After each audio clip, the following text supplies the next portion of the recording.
আর এবার যে খবরের দিকে নজর রাখবো, অবশেষে 4 আধিকারিকের বিরুদ্ধে এফআইআর দায়ের করা হয়েছে রাজ্যের তরফে। 2 জেলার 4 আধিকারিকের বিরুদ্ধে এফআইআর, 4 আধিকারিকের বিরুদ্ধে এফআইআর করলো রাজ্য। বারুইপুর ও ময়নার 2 জন এইআরও এবং 2 জন ইআরওর বিরুদ্ধে এবার এফআইআর দায়ের। এর আগে আমরা দেখেছিলাম যে নির্বাচন কমিশনার তিনি কিন্তু মুখ্য সচিবকে তলব করেছিলেন নন্দিনী চক্রবর্তী, তিনি গিয়েছিলেন দিল্লিতে বৈঠকের জন্য এবং সেখানেই কিন্তু স্পষ্টত নির্দেশ দেওয়া হয়েছিল, একেবারে ডেডলাইন বেঁধে দেওয়া হয়েছিল এবং ডেডলাইন পেরোনোর আগেই কিন্তু 4 আধিকারিকের বিরুদ্ধে ইতিমধ্যেই ব্যবস্থা গ্রহণ করা হয়েছে। রাজ্যের তরফে এফআইআর দায়ের করা হয়েছে 2 জন ইআরও এবং 2 জন এইআরও বিরুদ্ধে। অবশেষে 4 আধিকারিকের বিরুদ্ধে এফআইআর দায়ের রাজ্যের। 2 জেলার 4 আধিকারিকের বিরুদ্ধে এফআইআর দায়ের।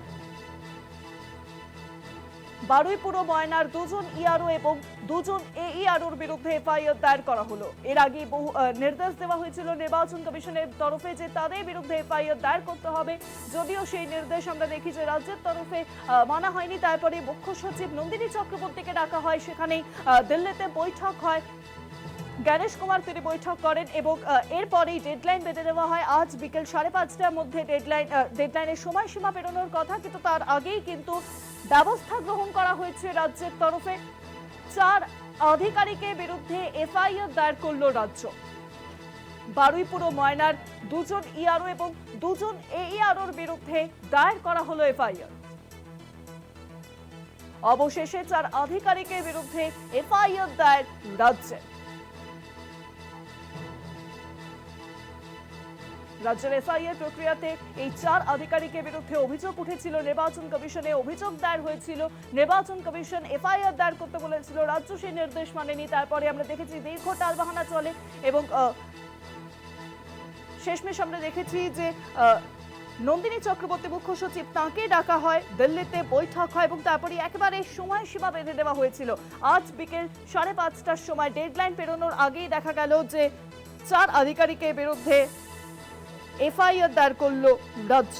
মুখ্য সচিবকে আজ বিকেল পর্যন্ত সময়সীমা দেওয়া হয়েছিল, কিন্তু সেই সময়সীমা পেরোনোর আগেই কিন্তু রাজ্যের এই পদক্ষেপ।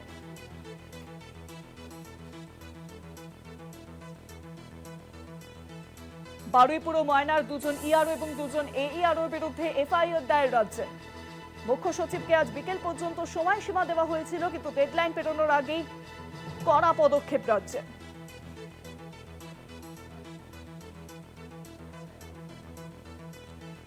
রাজ্যের 4 আধিকারিকের বিরুদ্ধে এফআইআর করা হয়েছে।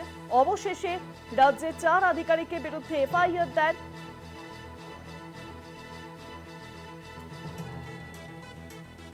গণেশ কুমার তিনি একেবারে মুখ্য সচিব নন্দিনী চক্রবর্তীকে দিল্লিতে জরুরি তলব করেন, সেখানে বৈঠক হয় এবং বৈঠকেই কিন্তু স্পষ্টত ডেডলাইন বেঁধে দেওয়া হয়েছিল। আর সময়সীমা পেরোনোর আগেই বারুইপুর ও ময়নার 2 জন ইআরও এবং 2 জন এইআরওর বিরুদ্ধে কড়া পদক্ষেপ রাজ্যের। 4 আধিকারিকের বিরুদ্ধে এফআইআর দায়ের করল রাজ্য।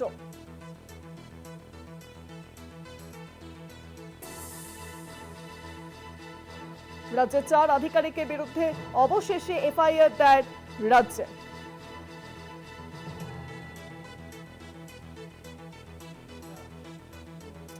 পাশাপাশি সেই আবহেই জানিয়ে রাখি আপনাদের যে একদিকে যখন এই 4 আধিকারিকের বিরুদ্ধে অভিযোগ ছিল, সেই আবহেই দেখেছিলাম রাজ্যের আরো 7 আধিকারিককে সাসপেন্ড করা হয় নির্বাচন কমিশনের তরফে।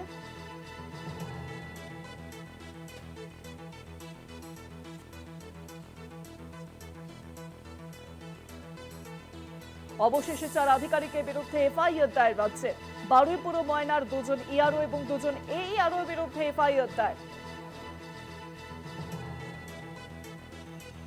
নির্বাচন কমিশন মুখ্য সচিবকে দিল্লিতে জরুরি তলব করেন মুখ্য সচিব নন্দিনী চক্রবর্তী, তিনি তার সাড়া দিয়ে সেই বৈঠকে সেই জরুরি তলবে হাজির হন এবং সেখানেই স্পষ্টত বলা হয়েছিল যে এই 2 ইআরও এবং 2 এইআরওর বিরুদ্ধে ব্যবস্থা গ্রহণ করতে হবে, এফআইআর দায়ের করতে হবে রাজ্যের তরফে। এমনকি সময়সীমাও বেঁধে দেওয়া হয়েছিল। আজ বিকেল 5:30টা নাগাদ সেই সময়সীমা পেরিয়ে যাওয়ার কথা, কিন্তু তার আগেই কড়া পদক্ষেপ রাজ্যের। 2 জন ইআরও এবং 2 জন এইআরওর বিরুদ্ধে এফআইআর দায়ের রাজ্যে। বারুইপুর ও ময়নার 2 জন ইআরও এবং এইআরওর বিরুদ্ধে এফআইআর। অবশেষে 4 আধিকারিকের বিরুদ্ধে এফআইআর করল রাজ্য।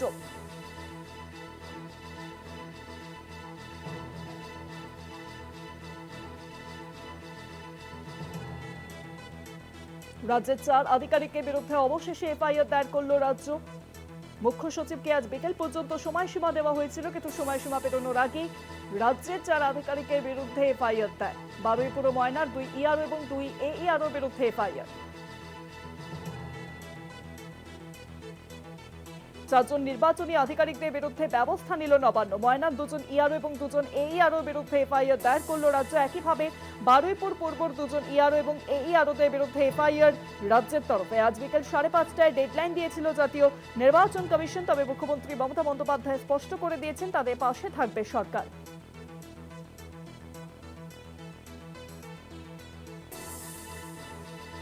অনলাইনের সঙ্গে রয়েছেন পরিষদীয় মন্ত্রী শোভনদেব চট্টোপাধ্যায়। শোভনদেব বাবু, কলকাতা টিভিতে আপনাকে অনেক স্বাগত। অবশেষে আমরা দেখলাম যে 4 জন নির্বাচনী আধিকারিকের বিরুদ্ধে ব্যবস্থা নেওয়া হয়েছে। 2 জন ইআরও এবং 2 জন এইআরও বিরুদ্ধে এফআইআর করল রাজ্য। আজই কিন্তু ডেডলাইন বেঁধে দেওয়া হয়েছিল কমিশনের তরফে। ডেডলাইন পেরোনোর আগে এই পদক্ষেপ, আপনার প্রতিক্রিয়া? আসলে নির্বাচন কমিশন নামটা তো পাল্টে গেছে বোধহয়, সাধারণ মানুষ অনেকে জানেন, আমি আপনাদের মাধ্যমে সাধারণ মানুষকে জানিয়ে দিচ্ছি। এখন ইলেকশন কমিশনের নাম হয়ে গেছে নির্যাতন কমিশন। তো ওনারা যা পাচ্ছেন নির্যাতন করছেন, মানুষকে নির্যাতন করছেন, অফিসারদের নির্যাতন করছেন, সকলকে নির্যাতন করছেন। এই সময়টুকুর জন্য যতটুকু করে দিচ্ছেন করে নিন, কিন্তু এর প্রতিক্রিয়া উল্টোটাই হবে বাংলাদেশ, পশ্চিমবাংলায় এর প্রতিক্রিয়া উল্টোটাই হবে। এবং ওদের এই অত্যাচার পশ্চিমবঙ্গের মানুষ মেনে নেবে না। পশ্চিমবঙ্গ এই অত্যাচার কোনোদিন মানেনি। সেই ব্রিটিশ সাম্রাজ্যবাদের সময় থেকে আজ পর্যন্ত পশ্চিমবাংলা অত্যাচার সহ্য করে না। শোভনদেব বাবু, আমরা দেখলাম মুখ্যমন্ত্রী মমতা বন্দ্যোপাধ্যায় তিনিও কিন্তু সাংবাদিক বৈঠক থেকে একেবারে স্পষ্টত জানিয়ে দিয়েছেন যে তাদের পাশে কিন্তু থাকবে সরকার। এই বিষয়টা যদি একটু। অবশ্যই থাকবে, অবশ্যই থাকবে, অফিসারদের মধ্যে থাকবেই। তাদের কাউকে এফআইআর করছে, কারোর এগেনস্টে সাসপেন্ড করছে, মানে চরম অত্যাচারী ইলেকশন কমিশন। তাই জন্য আমি বললাম এর নামটা দিয়েছি আমরা এখন নির্যাতন কমিশন। অনেক ধন্যবাদ আপনাকে। ফোন লাইনের সঙ্গে ছিলেন পরিষদীয় মন্ত্রী শোভনদেব চট্টোপাধ্যায়। 4 জন নির্বাচনী আধিকারিকদের বিরুদ্ধে অবশেষে ব্যবস্থা নিল নবান্ন। ময়নার 2 জন ইআরও এবং 2 জন এইআরও বিরুদ্ধে এফআইআর রাজ্যের তরফে। আজ বিকেল 5:30টায় ডেডলাইন দিয়েছিল নির্বাচন কমিশন, কিন্তু ডেডলাইন পেরোনোর আগেই কিন্তু আমরা দেখলাম যে সেই 4 আধিকারিকের বিরুদ্ধে এফআইআর রাজ্যের তরফে। মুখ্য সচিব নন্দিনী চক্রবর্তীকে জরুরি তলব করা হয় নির্বাচন কমিশনের তরফে। তিনি সেখানে পৌঁছন, বৈঠক হয় এবং সেখানে স্পষ্টত ডেডলাইনের কথা বলে দেওয়া হয়েছিল, কিন্তু ডেডলাইন পেরোনোর আগেই 4 আধিকারিকের বিরুদ্ধে ব্যবস্থা গ্রহণ। তবে মুখ্যমন্ত্রী মমতা বন্দ্যোপাধ্যায় তিনি আজ সাংবাদিক বৈঠক করেন এবং সেই সাংবাদিক বৈঠক থেকে তিনি স্পষ্টত পরিষ্কার করে দিয়েছেন যে তাদের পাশে থাকবে সরকার। চাকরিচ্যুত কেউ হবেন না। কমিশন কাউকে ডিমোশন করলে তাদের প্রমোশন করবে রাজ্য বলে জানালেন মুখ্যমন্ত্রী মমতা বন্দ্যোপাধ্যায়।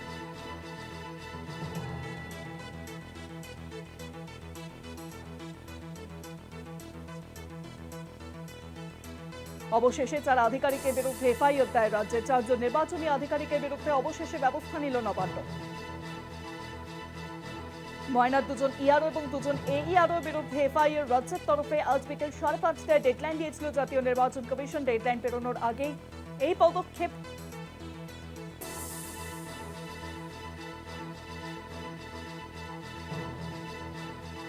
আমরা দেখেছিলাম মুখ্য সচিব নন্দিনী চক্রবর্তীকে জরুরি তলব করা হয়েছিল কমিশনের তরফে এবং সেই জরুরি তলবে সাড়া দিয়ে মুখ্য সচিব দিল্লিতে পৌঁছন, সেখানে বৈঠক হয় এবং সেই বৈঠক থেকে স্পষ্টত নির্বাচন কমিশন জানিয়ে দিয়েছিল যে আজ বিকেল 5:30টার মধ্যে, অর্থাৎ 17 ফেব্রুয়ারি বিকেল 5:30টার আগে সেই 4 আধিকারিকের বিরুদ্ধে ব্যবস্থা গ্রহণ করতে হবে। ডেডলাইন পেরোনোর আগেই 4 আধিকারিকের বিরুদ্ধে ব্যবস্থা নিল রাজ্য। 2 জেলার 4 আধিকারিকের বিরুদ্ধে এফআইআর দেয় রাজ্যে। ফোনলাইনের সঙ্গে রয়েছেন বিজেপি নেতা শঙ্কর ঘোষ। শঙ্করবাবু, কলকাতা টিভিতে আপনাকে অনেক স্বাগত। 4 জন নির্বাচনী আধিকারিকের বিরুদ্ধে অবশেষে ব্যবস্থা নেওয়া হয়েছে, এফআইআর দায়ের করা হয়েছে। ডেডলাইন পেরোনোর আগে এই ব্যবস্থা, আপনার প্রতিক্রিয়া? প্রথম কথা হচ্ছে যে একজন সংবাদ পাঠিকা হিসাবে আপনারও মনে হয় যে কথা মাথায় আসবে, আমারও সেই কথা মাথায় এসছে। সেটা হচ্ছে সেই জল তো খেতে হলো, তবে ঘোলা করে কেন খাওয়ার দরকার। ফলে যে যুদ্ধংদেহীন মেজাজ নিয়ে রাজ্যের মাননীয় মুখ্যমন্ত্রী একেবারে আইনজীবী সে যে সুপ্রিম কোর্টে দৌড়ে গিয়েছিলেন, ভেবেছিলেন যে ওনার ঊর্ধ্বে কেউ নেই, তাহলে আজকে উনি এটা অন্তত বুঝতে পারলেন যে নির্বাচন কমিশন তার নিজস্ব অস্তিত্ব নিয়ে আছে। একজন মুখ্যমন্ত্রী তিনি যখন প্রশাসনিক প্রধান হিসেবে কাজ করেন, তার দায়িত্ব সংবিধান নির্দেশিত পথকে, তার আদেশকে কমপ্লায়েন্স করা, কনফ্রন্ট করানো। এবং কনফ্রন্ট করতে গিয়ে তিনি যে কেওয়াস তৈরি করেছেন, আখেরে পশ্চিমবঙ্গের ক্ষতি, আখেরে এই যে ডেমোক্রেটিক সিস্টেমের উপরে দাঁড়িয়ে ফেডারেলিজম চলে, কেন্দ্র রাজ্য তার সাংবিধানিক সংস্থা, তার উপরে আঘাত করা। আমার মনে হয় মুখ্যমন্ত্রী দিগ্ভ্রান্ত হয়ে তিনি যে কাজ করছেন, এটা একটা নির্বাচনের পরাজয়ের ভয়ে আতঙ্কিত মুখ্যমন্ত্রী যে রাস্তা বেছে নিয়েছেন, সেটা তার দল এবং ভবিষ্যৎ গণতন্ত্রের পক্ষেও সুখকর হবে বলে আমার মনে হয়। অনেক ধন্যবাদ আপনাকে। ফোন লাইনের সঙ্গে ছিলেন বিজেপি নেতা শঙ্কর ঘোষ। অবশেষে 4 আধিকারিকের বিরুদ্ধে এফআইআর দায়ের রাজ্যে।